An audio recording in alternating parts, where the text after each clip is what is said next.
Progressive Comedy Tour, guys. Northern California with Ron Placone, November 3rd, San Francisco.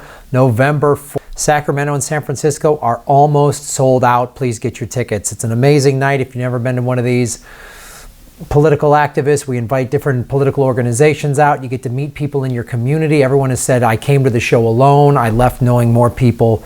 Get involved in your local community and laugh your ass off, and you're supporting shows like this. And independent artists, it's all good, man. Go to grahamelwood.com. And also, Florida, we're coming to you, Progressive Comedy Tour in January.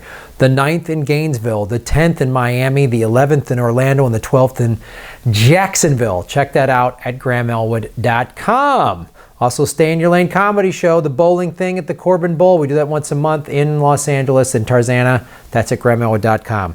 You're watching The Political Vigilante, and you are helping make Gotham great again. So, the Kavanaugh hearings, we were talking about it on the Super Chat, very significant on a lot of levels.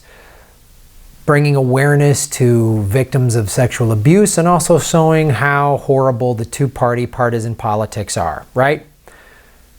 Senator Susan Collins automatically endorsed Kavanaugh, who I believe is guilty. I believe Dr. Ford. I think when you experience trauma, what the human brain does is it locks off the trauma and basically just like seals it off and puts it in a box, especially if you're a child or even a teenager, your brain is not fully developed.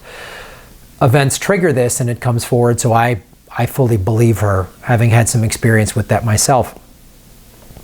But it just shows how awful the two-party partisan politics are. Susan Collins, who a year ago, when Al Franken was accused of just groping women, not that that's good, but it's not sexual assault. She didn't want any due process, no hearing, no nothing. Get him out of there immediately. Get him out of there immediately. And this is the thing, like this is the highest court in the land. It is very important to go through a thorough vetting process of whomever is going to be in the Supreme Court. Just another thing that was set up by our founding fathers to keep the actual populace from determining things. What if the whole country got to vote in a secure online voting platform for issues like gun control, and everyone got to vote instead of just 9 people and 2 parties get to determine who's on that? That's it. These 2 parties control the Supreme Court, they control the House, the Congress, and all of it. So it's good that the nation is having a national discussion about sexual abuse and assault and harassment. It's good that we're having that discussion. And as I said, Bill Cosby and the Kavanaugh thing were happening around the same time. Cosby got 3 to 10 years. I hope he dies in prison. Cosby should go to jail for the rest of his life. But this is also part of the partisan thing. So the women that accuse Cosby and the women that accuse Harvey Weinstein, they're guilty. But the women that accused Bill Clinton, they're innocent, or Bill's innocent and those women were lying. I mean, it's just like, let's do a real investigation and let's give people that have been abused, give them a voice. There are some people that make stuff up. So there needs to be thorough investigations, right? I'm not saying Dr. Ford is lying. I'm saying there needs to be a thorough investigation. That's our due process in this country. We don't have a perfect legal system, but if somebody accuses somebody, there needs to be a full investigation. If somebody accused me of something I didn't do, like Kavanaugh's claiming, I would want a full investigation. I'd say, yeah, get the FBI to investigate the whole thing. He's guilty. He's awful. He also lied. He said he was never knocked down drunk. And there was 3 of his classmates, 2 men and 1 woman, put a op-ed piece in the Washington Post saying that's not true. We saw him fall down drunk when we were in school with him. So he's already a liar, and that should transcend partisan politics, but it didn't. But another thing that they did during the whole Kavanaugh thing, they passed a huge tax cut for the wealthy. This is according to commondreams.org. This is what they do. Now, the Kavanaugh hearing is important for determining, vetting someone who's going to be in the Supreme Court, the highest court in the land, and letting an accuser be heard. You know, letting someone who's claiming they were sexually assaulted, they need to have a voice and a platform, and that needs to be heard, and that needs to happen. So this wasn't some sort of made up distraction like shithole country or whatever ridiculous thing Trump is very skilled at doing. He's very skilled at these distractions. What this is how skilled the Republicans are. They'll see an opportunity. You know, everyone's protesting Kavanaugh, and I'm glad that they did. I'm glad Amy Schumer protested, and I'm not glad she got arrested. But I'm like, that's the kind of activism it's going to take. Nonviolent protest and people being willing to sacrifice stuff and be heard and get arrested and say this isn't right. Strike, people got to go on strike. But this is what they do, man. You can't take your eye off them for a second. And the thing I hope the most, I hope the Trump supporters are going to realize that Trump is selling us all out. He's selling out working class people left and right. He's not helping the working person at all in this country. Round one of this giveaway cost $2 trillion. Round two is even bigger. It would explode the deficit by more than $3 trillion. And once again, it's largely a giveaway to the wealthiest Americans and could mean devastating service cuts for ordinary people. You know, and we've talked about modern money on this show numerous times. I've done interviews with Jeff Epstein from Citizens Media TV. I have more MMT experts that I'm going to interview on the show that Jeff has turned me on to. So we're going to keep that discussion going because it's relevant to this in the sense that the deficit and taxes are all a bullshit scam. But they're still spending their money incorrectly. And we could have Medicare for all. We could have free college tuition. We could have all these things. But they're spending their money that they create, that Congress and the Fed create, and then they give tax cuts to the wealthy and increase the deficit, which is also just another filthy scam. So it's not surprising corporate profits have leaped over 16% in the second quarter this year compared to the same 3 months last year, which the Republicans will complain, say our tax cuts are working. No, for the corporate profits. If you're a working class person and you voted for Trump, you're not in this class of people. I'm not in this class of people. This is the 1%.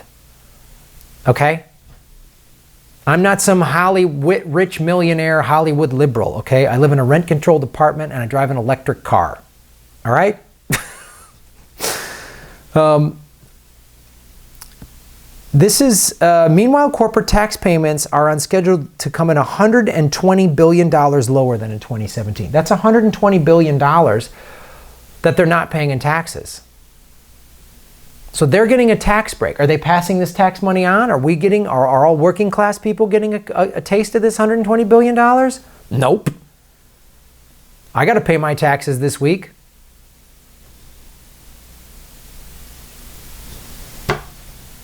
Like, I could use a tax break. I could use zero tax liability or next to nothing. I got to write a check, man. Thousands of dollars. I got the money to write the check. I don't have much after I write it. Instead of investing in workers or equipment, wait a minute. They didn't take this $120 billion that they didn't have. I'm surely they invested it in their. I mean, that means they get to keep more of their profits. Of course, that the trickle-down economics that we've been told since Reagan is that they would automatically give it back to their middle management and their working, because without the workers help the corporate, the CEOs make the big profits. Without workers, you don't have a company. So of course you're going to reinvest back in your workers. Oh, wait, they didn't? No, instead of investing in workers or equipment, companies are mostly buying back their own stock. The stock market, where 85% of all stocks are owned by 1% of the population. If you think the Republicans care about you, they don't. The Democrats don't care about you either. Neither party gives a shit about you, man. They will just say what you want to hear so that you vote for them, so that they can keep getting tax breaks like this. Right? Here's what buying back your own stock does. It's a maneuver that artificially inflates the share price and rewards CEOs and wealthy investors. So they pay less in taxes, they buy more stock, and then they get more money from the stock. And who's getting fucked? You and me are getting fucked. Corporations have announced $733 billion worth of stock buybacks since the Trump GOP tax law was enacted. 103 times more than the 7 billion workers have been given in bonus and raises. Oh, they said we're going to trickle this down, right? So let's look at this number. 7 billion in bonuses and raises. Oh, 7 billion, that's a fair amount. Oh no, $733 billion worth of stock buybacks. You see what they could be doing for their employees? Let me read you this line. You're going to love this. McDonald's, America's #1 employer. They're looking to go on strike, and they should. And hashtag Me Too is getting involved with their strike because there's a lot of sexual harassment at McDonald's, right? 80% of female employees at McDonald's report sexual harassment. 70% of male employees report sexual harassment. Unionize, McDonald's workers. Unionize, because they don't give a shit about you. For the money McDonald's spent on stock buybacks, it could have given every one of its 2 million employees a $4,000 raise that Trump promised, but they didn't get. You could, a $4,000 a year raise. That's a significant amount of money. Boy, that would pay my taxes. $4,000. And what are these assholes, the point they miss? These 2 million employees got $4,000. How much would that infuse back into our economy? You're making $4,000 a year. Oh, you put money in an IRA, you put money back in the banks, you buy stuff, you invest in stuff, you put money, you give me $4,000, I'll put it back in this business. That's what I did.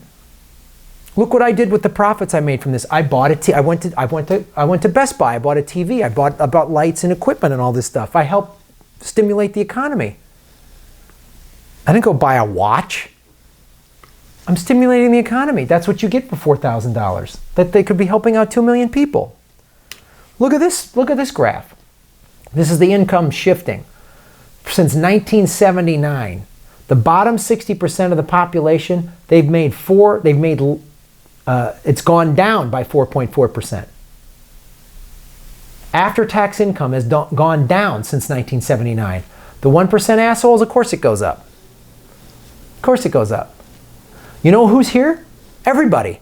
Republicans, Democrats, Libertarians, Greens, Peace and Freedom Party, American Communist Party. That's who's here. There's Republicans and Democrats in this, but it's the 1% politicians. Here's over here. Chuck Schumer, Mitch McConnell, Heidi Heitkamp, Nancy Pelosi, right? Susan Collins, Kellyanne Conway. They're all over here. Right? DeVos and her 10 yachts, those are right over here. You, with your car that if the brakes are squeaking, you don't have the money to fix it, you're over here. Really great health care here. Indiegogo for your surgery, right there. But they got to have 10 yachts. Let's be fair, they got to have 10 yachts. I mean, if DeVos has to take the same yacht from the Caribbean to the south of France, I mean, what is she, an animal? Come on, she's going to have to start drinking her own urine. Next thing you know, she's using the same yacht to go from the Caribbean. I mean, that's what fucking animals do. Despite promising never to touch Medicare, Medicaid, President Trump is seeking $1.3 trillion in cuts to those programs and to the Affordable Care Act. You know what? I hope he does it. You want to know why? Because then his base will turn on him. I did that interview with Cassandra Fairbanks, who's right-leaning, and she said there's an anti-war movement within the right. Because many people voted for Trump on his anti-interventionist platform. He said, why are we bombing? Why are we going to Syria? Why are we in Afghanistan? And then he starts bombing. And some people are like burning their MAGA hats because they're like, he said he was going to get rid of the war thing. We're done with the war thing. Fuck over your base some more, man. There you go. You voted for Trump, he's fucking you over. Obama fucked me over. Trump's fucking you over. Obama fucked me out of my house. Bush fucked you out of your house. Trump's fucking you out of your house. I really want you Trump supporters to pay attention to this. And no, I'm not a Democrat. I'm done. I'm done with that party. There's that politician, that guy running for Congress, Ojeda in West Virginia, who voted for Trump and now is running as a Democrat, but he's running on a populist progressive platform. Because people in West Virginia, like a large parts of the country, they just want work. They know the coal industry is going out. But Obama gave them nothing. Hillary gave them nothing. Some of them said, all right, I guess we'll vote for Trump. West Virginia is a union state.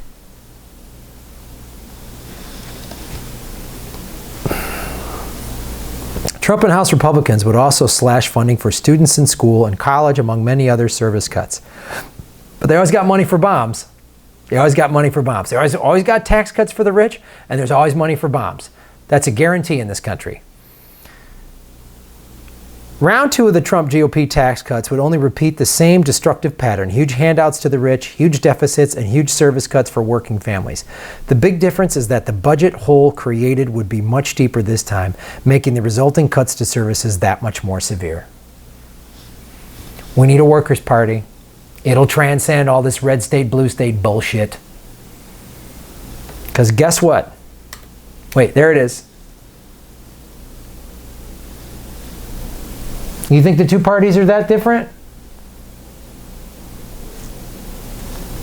These are the only two parties you need to pay attention to. The 1% party and everyone else getting fucked. We're in the middle of class warfare. You're all political vigilantes. You're smarter than that. Thanks for watching.